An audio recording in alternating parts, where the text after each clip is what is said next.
l'UBB a aujourd'hui réussi à développer un collectif qui n'est Ouais. plus dépendant que d'un joueur.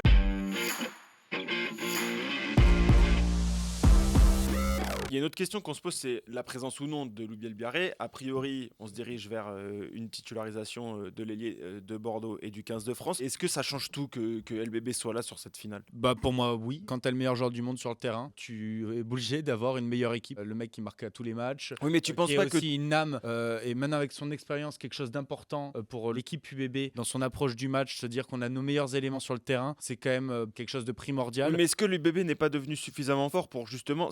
Pour moi, j'ai si. pas l'impression que ça change tout, c'est un plus, mais en fait, je suis un peu plus mitigé que toi, honnêtement. Ouais, moi Parce que je dirais pas que ça change tout. j'ai l'impression quand même, et la semaine dernière, ça nous l'a quand même en partie montré, c'est que l'UBB a aujourd'hui réussi à développer un collectif qui n'est Ouais. plus dépendant que d'un joueur. La base du jeu de Bordeaux cette saison, c'est le kick and run. Dans ce jeu-là, Damien Penaud et Biel Biarré sont des joueurs idéaux parce qu'ils vont aller super vite dans le dos de la défense, ils connaissent parfaitement le système. Oui, Et ils sont très performants sur les contre-rucks avec en plus Nicolas Deporter et Moefana oui, mais ça derrière. t'impose pas de changer ta stratégie, c'est ça que je veux dire. Forcément, ce sera un élément moins fort que Loubiel Biarré parce que, comme tu l'as dit, c'est sans doute le meilleur, mais ça t'empêche pas de mettre en place cette stratégie-là et de rester sur ce principe-là. Moi, je trouve que c'est une arme en plus dont disposera l'UBB. L'impression qu'ils m'ont donnée lors de cette demi-finale, vraiment maîtrisée de bout en bout face à Toulon, même si en plus ça n'a pas toujours été facile contre Toulon, me tend à faire croire que bon, c'est mieux s'il est là, mais ils peuvent gagner sans lui.